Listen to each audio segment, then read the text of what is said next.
नमस्कार दोस्तों, स्वागत है आपका अपने YouTube channel IAS PS academy में। और हमारी ज्योग्राफी की क्लास में आज जो है हम लोग जलमंडल से जो भी रिलेटेड क्वेश्चन पूछे गए हैं अभी तक, तो उनको जो है रिवाइज़ करेंगे एक एक करके वन लाइनर फॉर्म में जो दिए हुए हैं। तो चलिए, जो हमारा आज का पहला क्वेश्चन है वो दिया गया है, महासागर औसत तापमान, जो हमारे ओशियन का जो एवरेज टेम्परेचर होता है उसको किस तरीके से मापा जाता है और इसका क्या मतलब इसका मापने का जो है रीज़न क्या है, क्या इस क्यों ये जो है मापा जाता है। चलिए, ये क्वेश्चन पूछा गया था यूपीएससी में आपके। तो चलिए देखते हैं कि इसमें क्या होता है कि जो OMT होता है वो 26 डिग्री समताप रेखा की गहराई तक मापा जाता है।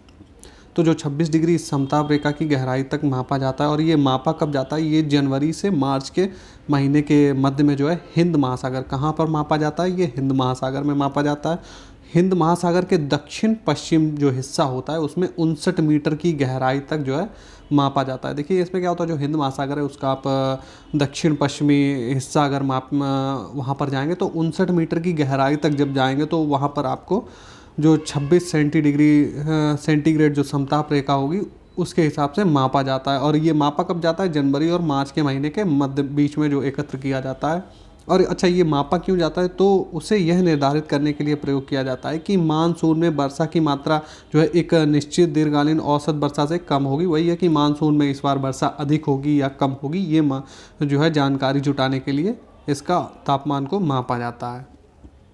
अगला क्वेश्चन देखते हैं कि दक्षिण चीन सागर, बेरिंग सागर, भूमध्य सागर और जापान सागर, इनमें से सबसे गहरा सागर कौन सा है।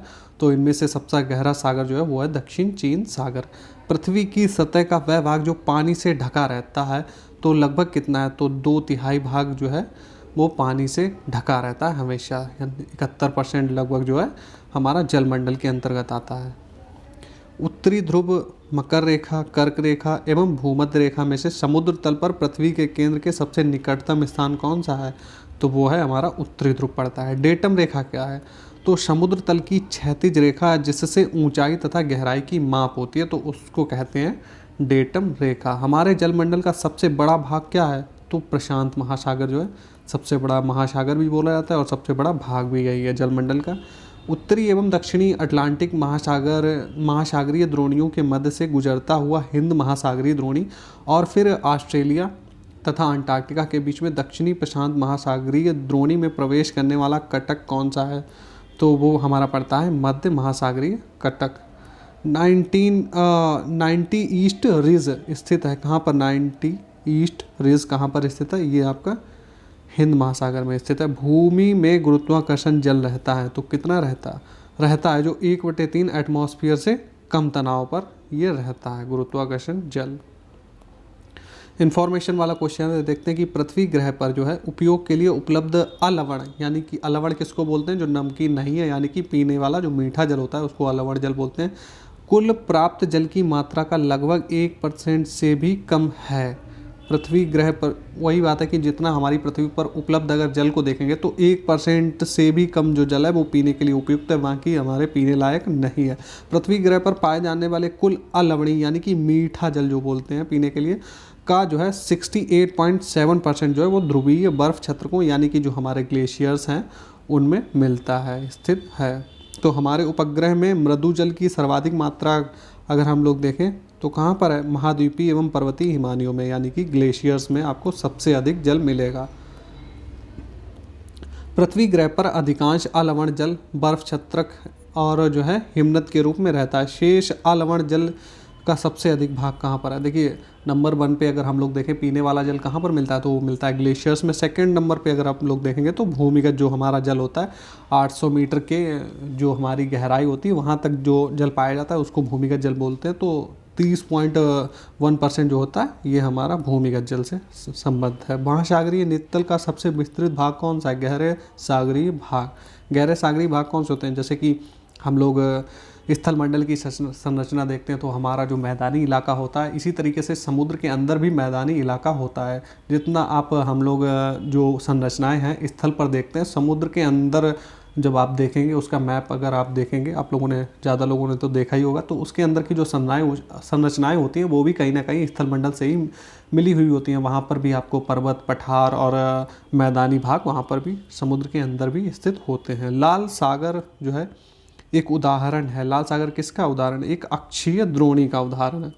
विश्व के प्रमुख समुद्रों से रिलेटेड क्वेश्चन देख लेते हैं। तो टर्की के उत्तर में जो है, तो टर्की जो ब्लैक सागर है, ब्लैक सी जिसको बोलते हैं, वो टर्की कंट्री के उत्तर में स्थित है। टर्की स्थित कहाँ पर है? तो काला सागर और भूमध्य सागर के मध्य में। तो काला सागर टर्की के उत्तर में और दक्षिण में क्या पड़ता है? भूमध्य सागर। सागरों का पश्चिम से पूर्व सही क्रम देख लेते हैं। तो सबसे पश्चिम में आपका पड़ेगा भूमध्य सागर, उससे पूर्व में बढ़ेंगे तो फिर पड़ेगा काला सागर, उससे पूर्व में बढ़ेंगे तो कैस्पियन सागर, और उसके बाद में पड़ेगा आपका अरल सागर। आंतरिक सागर है,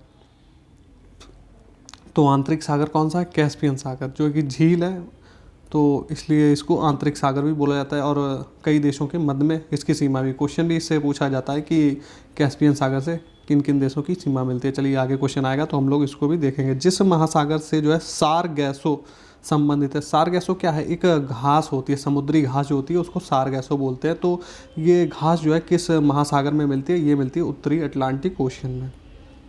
सारगैसो समुद्र की विशिष्टता क्या है? तो विशिष्ट समुद्री वनस्पतियाँ यहाँ पर पाई जाती हैं। घास है तो वही है, घासों का ही, इसमें मेनली जो है घास ही होती है। इटली, सिसिली, सर्डिनिया एवं कोर्सिका से घिरे सागर का क्या नाम है? तो ये जो है टेरहेनियन सागर। अरल सागर जो है पड़ता है कि ये किन किन देशों के बीच में जो है सीमा बनाता है या फिर बीच में है? तो ये जो है कजाकिस्तान और उज्बेकिस्तान को स्पर्श करता है। काला सागर, सारगैसो सागर, अजोब सागर एवं कैस्पियन सागर में से किसमें तट रेखा नहीं है? तो किसमें तट रेखा नहीं है? सारगैसो सागर में जो है तट रेखा नहीं है। कौन सा देश युग्म अरल सागर के किनारे? तो हम लोग देख चुके हैं कजाकिस्तान और उज्बेकिस्तान के जो है मध्य में पड़ता है अरल सागर। अल्जीरिया, चाड, मोरक्को, ट्यूनीशिया में से किस अफ्रीकी देश की सीमा भूमध्य सागर से नहीं मिलती है? तो चाड की सीमा नहीं मिलती है, बाकी आपका अल्जीरिया, मोरक्को, ट्यूनीशिया, इनकी सीमाएं आपको मिली हुई जो है भूमध्य सागर से मिलती है। मैंने आपको देखिए पिछले वीडियो में भी कहा था, इसमें भी कह रहा हूँ कि अगर आप लोग ज्योग्राफी पढ़ रहे हैं तो साथ में आप जो है एटलस या मैप साथ में रख के बैठ के, तो उससे आपको बहुत ही ज़्यादा हेल्प मिलेगी। क्योंकि आप ये सब कंट्री जब आप देखेंगे भूमध्य सागर से तो आपको जो है अच्छी तरीके से याद हो जाएगा और क्वेश्चन जो है ढंग से समझ में आएगा, कन्फ्यूज़न नहीं होगी मैप से। दक्षिणी पश्चिमी एशिया का जो है सीरिया और जॉर्डन, लेबनान, इजराइल में से कौन सा एक देश भूमध्य सागर तक नहीं फैला या फिर उसकी सीमा नहीं लगती? जॉर्डन जो है इसकी सीमा भूमध्य सागर से नहीं लगती है। बाकी आपका सीरिया, लेबनान और इजराइल जो है इनकी सीमाएं जो है भूमध्य सागर से टच होती हैं। दक्षिणी चीन सागर, बेरिंग सागर, भूमध्य सागर एवं जापान सागर में से कौन सा सबसे गहरा सागर है? रिपीटेड क्वेश्चन हुआ है। दक्षिण चीन सागर अभी हम लोग ऊपर भी देख चुके हैं। अजरबैजान की राजधानी जो है बाकू किस सागर के किनारे स्थित है? तो ये कैस्पियन सागर के किनारे स्थित है। सागर और उससे लगे हुए देश, तो एड्रियाटिक सागर से अल्बानिया और क्रोएशिया की सीमा लगती है। कैस्पियन सागर से कजाकिस्तान, भूमध्य सागर से मोरक्को एवं सीरिया की सीमा लगती है। महासागरीय धाराएं अब हम लोग देख लेते हैं। तो महासागरीय धाराओं को प्रभावित करने वाले क्या क्या कारक हैं? तो जो महासागर की जो धाराएं होती हैं तो उनको कौन कौन सी, देखिए आपकी पृथ्वी का आवर्तन हो गया, वायु दाब हो गया, एयर प्रेशर और हवा हो गई, तापमान, महासागरीय जल का जो घनत्व होता है, ये सभी चीज़ें जो है महासागरीय धाराओं को प्रभावित करती हैं। देखिए महासागरीय धाराओं का एक बहुत ही कॉन्सेप्चुअल क्वेश्चन है। देखिए मैं आपको बता रहा हूँ कि मैं सिर्फ और रिवीजन करवा रहा हूँ आपके क्वेश्चन का। ये जो है यहाँ से आप सिर्फ रिवीजन होगा, बिल्कुल क्लियरिटी तो मैं नहीं करवा पाऊँगा, इतना समय नहीं होता है मेरे पास में। तो ये आपको डिटेल क्लास में ही, या फिर आपको अगर समय मिलेगा तो मैं डिटेल क्लास अगर लेके आऊँगा तो आपको वहाँ पर बेहतर तरीके से समझाऊंगा। महासागरीय धाराओं से संबंधित इन्फॉर्मेशन दी गई है कि महासागरीय धाराएं जो हैं महासागर में जल का मंद पृष्ठ संचलन होती हैं। और जो है महासागरीय धाराएं पृथ्वी का ताप संतुलन बनाए रखने में भी सहायक होती हैं। महासागरीय धाराएं जो है मुख्यतः सनातन पवनों द्वारा चलायमान होती हैं और महासागरीय धाराएं जो है महासागर संरूपण द्वारा प्रभावित होती हैं। हिंद महासागर में सागर धाराओं की नियमित दिशा में परिवर्तन के लिए एक उत्तरदायी कारक है। तो क्या हिंद महासागर में एक मानसून का जो प्रभाव होता है, ये उत्तरदायी इसके लिए कारक होता है। अगुलहास धारा कहाँ पर चलती है? तो हिंद महासागर जो है उसमें चलती है अगुलहास। उत्तरी अटलांटिक प्रवाह द्वारा सर्वाधिक लाभान्वित होने वाला देश कौन सा है? जो उत्तरी अटलांटिक प्रवाह के द्वारा कौन सा? नॉर्वे जो है वो सर्वाधिक जो है लाभान्वित होता है। कनारी, बेंगुला, अगुलहास एवं ब्राज़ील धारा में से कौन सी दक्षिणी अटलांटिक महासागर की शीतल धारा है? ठंडी धारा कौन सी है दक्षिण में? तो आपकी बेंगुला जो धारा है ये एक शीतल यानी ठंडी धारा है। ब्राज़ील की धारा दक्षिणी अटलांटिक महासागर में चलती है। हम्बोल्ट की धारा दक्षिण पूर्व प्रशांत महासागर में। गल्फ स्ट्रीम चलती है उत्तरी अटलांटिक महासागर में। और अगुलहास चलती है हिंद महासागर में। गल्फ स्ट्रीम एक गर्म महासागरीय धारा है। अब यहाँ पर देखिए एक मैप दिया हुआ है, तो ये कहाँ का मैप है? देखिए ये जो है आपके सामने अफ्रीका का मैप है और इसमें जो धाराएं चलती हैं तो इसमें पूछा गया था कि धाराओं का युग्म कौन कौन सा है। तो आपको बताना था, एक ऊपर से आ रही है और एक नीचे से जा रही है। तो ये आपको कौन कौन सी धाराएं दिशाएं जो है डिनोट कर रहा है। तो ये आपकी बेंगुला और गिनी धाराएं यहाँ पर प्रदर्शित हो रही हैं। चलिए नेक्स्ट क्वेश्चन मैचिंग का देखते हैं कि पश्चिमी वायु प्रवाह जो है वो पश्चिमी वायु के क्षेत्र के ऊपर से पूरब की ओर चलने वाली ठंडी धारा जो होती है उसको कहते हैं। गल्फ स्ट्रीम क्या है? गर्म धारा है। पेरू की धारा प्रशांत महासागर में चलती है। और पश्चिमी ऑस्ट्रेलियाई धारा कहाँ पर चलती है? ये हिंद महासागर में चलती है। विषुवतीय प्रतिधाराओं यानी कि इक्वेटोरियल काउंटर करेंट के पूर्वाभिमुख प्रवाह की व्याख्या होती है। तो जो दो विषुवतीय धाराओं का अभिसरण यानी कंजर्वेशन मिल जाती है तो उसको बोलते हैं विषुवतीय प्रतिधाराओं के जो इक्वेटोरियल करेंट काउंटर करेंट होता है। तो जब दो विषुवतीय धाराएं जो है मिल जाती हैं तब उसके परिणाम स्वरूप ये होता है। कनारी, क्यूरोशिवो, कैलिफोर्निया एवं हम्बोल्ट महासागरीय धाराओं में से वह जो प्रशांत महासागर से संबद्ध नहीं है या फिर प्रशांत महासागर में नहीं है। तो कनारी नहीं है, बाकी जो आपकी क्यूरोशिवो और कैलिफोर्निया, हम्बोल्ट ये जो धाराएं हैं ये आपकी प्रशांत महासागर में चलती हैं। कनारी, हम्बोल्ट, आयोशिबो एवं अगुलहास में से कौन सी शीत धारा नहीं है? तो ठंडी नहीं है। तो आपकी जो अगुलहास धारा है ये गर्म धारा है, बाकी आपकी कनारी, हम्बोल्ट, आयोशिबो ये ठंडी धाराएं हैं।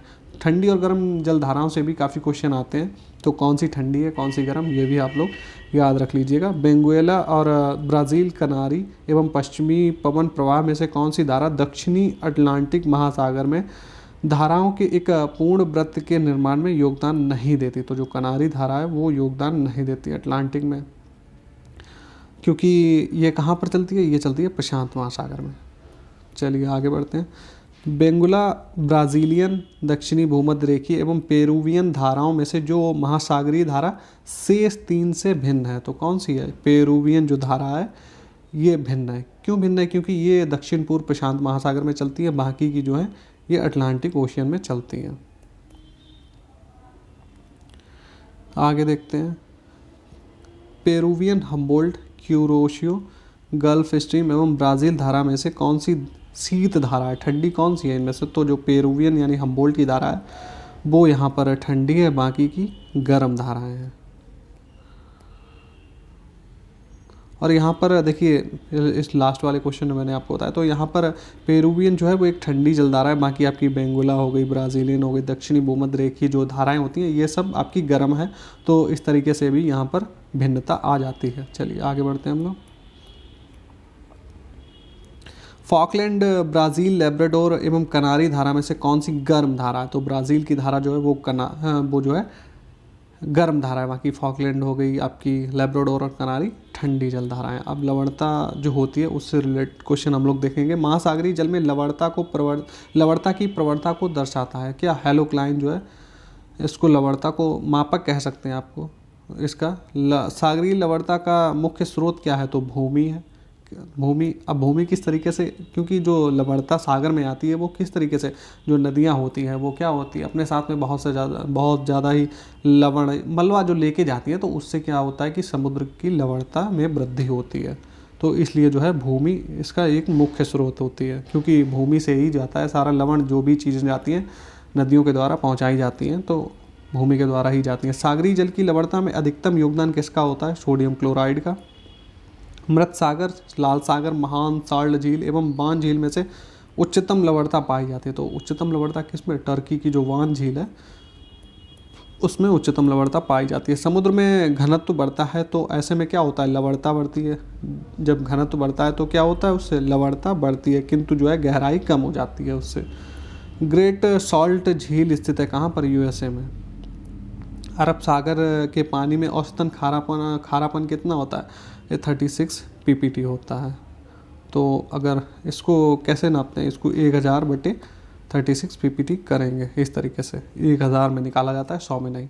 काला सागर, पीला सागर, भूमध्य सागर एवं मृत सागर में से वह जिसमें औसत लवणता सर्वाधिक है। तो जो इनमें से अगर देखा जाए तो मृत सागर में सर्वाधिक आपको औसत लवणता मिलेगी। प्रशांत महासागर,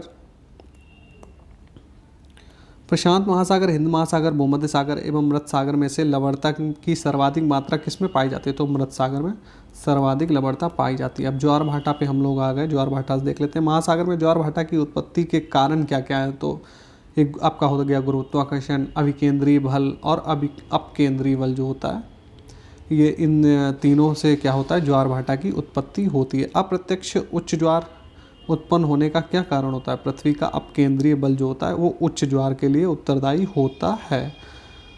आपका स्टेटमेंट वाला क्वेश्चन है कि कथन दे रखा है कि लघु ज्वार भाटाओं के समय जो है उच्च ज्वार सामान्य से निम्नतर तथा जो है निम्न ज्वार सामान्य से उच्चतर होता है। तो बिल्कुल बिल्कुल सही बात लिखी है। और कारण क्या है कि लघु ज्वार भाटा जो होते हैं बृहद ज्वार भाटा के विपरीत पूर्ण चंद्र के स्थान पर नव चंद्र के समय में होता है। नहीं, ये बात आपकी गलत दी हुई है, तो आपका कथन सही हो जाएगा और जो कारण है वो यहाँ पर गलत दिया हुआ है। बृहद ज्वार कब आते हैं? जब सूर्य, पृथ्वी और चंद्रमा एक सीध में होते हैं तब बृहद ज्वार आते हैं। ज्वार भाटा के लिए कैसी स्थिति होनी चाहिए? मान लीजिए ये आपका सूर्य हो गया, ठीक है, सूर्य और क्या? पृथ्वी, सेकंड नंबर पे पृथ्वी, और ये हो गया आपका चंद्रमा, ठीक है। तो जब ये एक सीध में आ जाएंगे तो जो है यहाँ पर आपकी जो है सबसे उच्च ज्वार होगा। अब मान लीजिए अगर इस चंद्रमा को उठा के यहाँ पे रख दिया जाए तो जो ये 90 डिग्री का जो कोण बनेगा तब आपका जो है निम्न ज्वार होता है। निम्न ज्वार के समय ये ऐसी स्थिति होती है। महासागर में ऊंची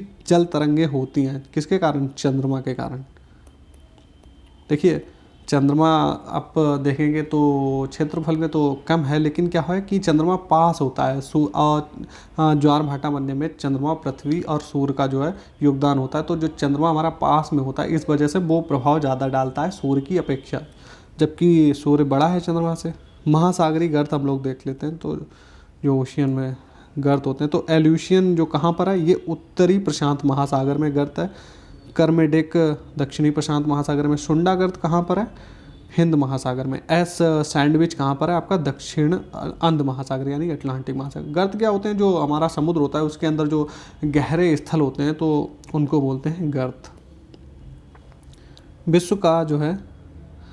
विश्व का सबसे गहरा समुद्री गर्त कौन सा है? चैलेंजर गर्त, मेरियाना। कहाँ पर है ये आपका पता है? प्रशांत महासागर में। डायमेंटिना गर्त परीखा स्थित है कहाँ पर? हिंद महासागर में। प्रशांत महासागर में कौन सा है? मेरियाना गर्त। अटलांटिक महासागर में है आपका प्यूर्टो रिको गर्त। आर्कटिक में कौन सा है? Eurasian basin. और हिंद महासागर में जावा गर्त। अब विश्व की नदियाँ दी हुई हैं, चलिए देख लेते हैं। अपवाह क्षेत्र की दृष्टि से विश्व की सबसे लंबी नदी कौन सी है? तो वो आपकी है अमेजन नदी।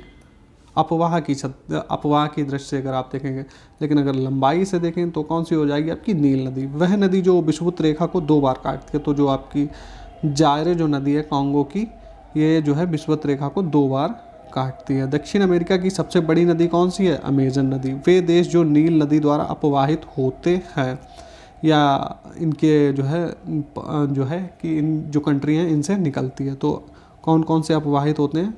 तो Rwanda, Burundi, DR Congo, Kenya, Ethiopia, Sudan, दक्षिणी सूडान एवं मिस्र।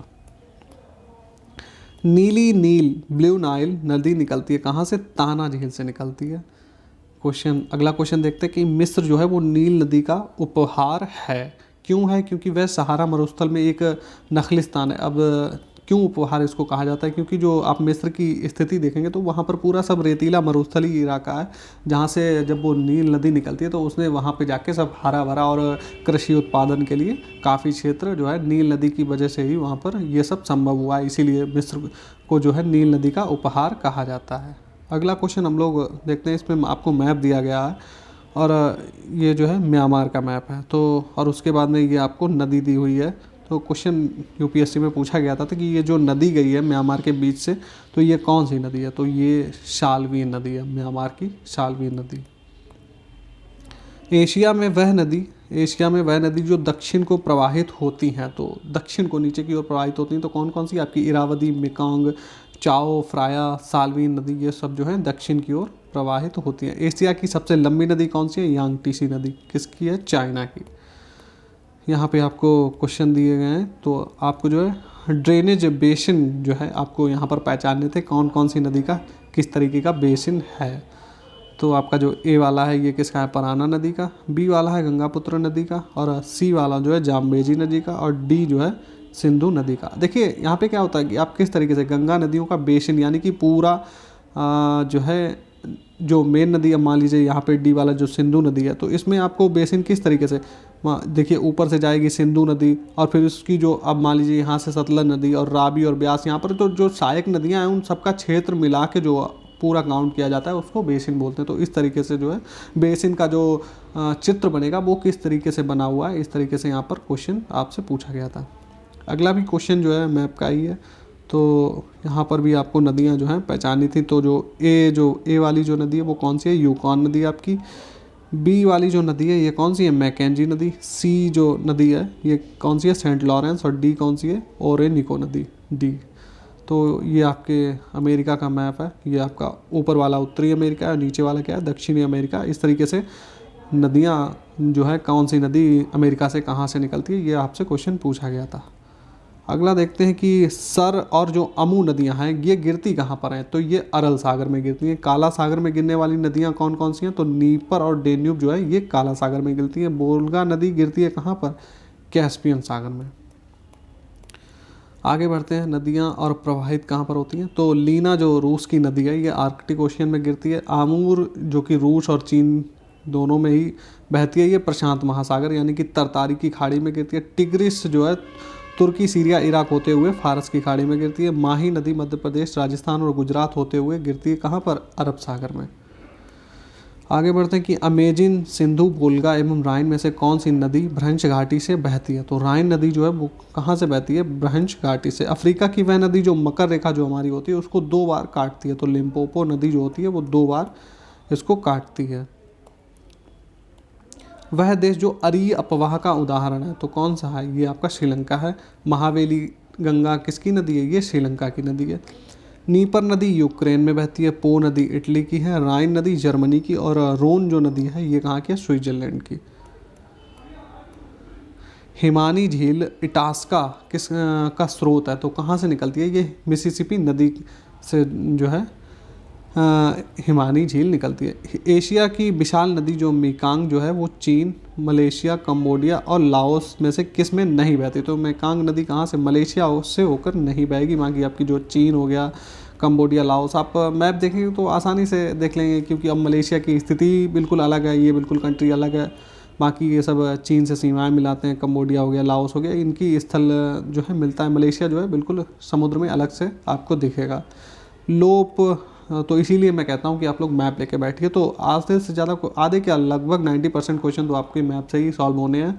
तो आप लोग जब मैप में सामने देखेंगे तो क्वेश्चन जो है आपको याद रहेंगे आगे के लिए। अब वैसे अगर आप इस तरीके से करेंगे तो आप रटने की कोशिश करेंगे और क्वेश्चन भूल जाएंगे। लोप, नूर, आमूर, नाइजर एवं टिग्रिस में से कौन सी एशिया से संबंधित नहीं है, तो नाइजर नदी आपकी अफ्रीका में है, न कि एशिया में। अमेजन, अमूर, कांगो एवं लीन नदियों में से कौन सी सबसे लंबी नदी है, तो अमेजन नदी सबसे लंबी है इनमें से। लास्ट क्वेश्चन हमारा जो है मैपिंग का देख लेते हैं, तो मेकॉन्ग नदी कहाँ गिरती है, दक्षिण चीन सागर में। टेम्स नदी यूके की कहाँ गिरती है, उत्तरी सागर में। बोल्गा गिरती है कैस्पियन सागर में। जाम्बेजी गिरती है हिंद महासागर में। तो आज के वीडियो में बस इतना ही। तो वीडियो को लाइक करिए अगर आप लोगों को पसंद आ रहा है। कोई अगर प्रॉब्लम है तो आप कमेंट कर सकते हैं। तो चलिए फिर मिलते हैं नेक्स्ट वीडियो में।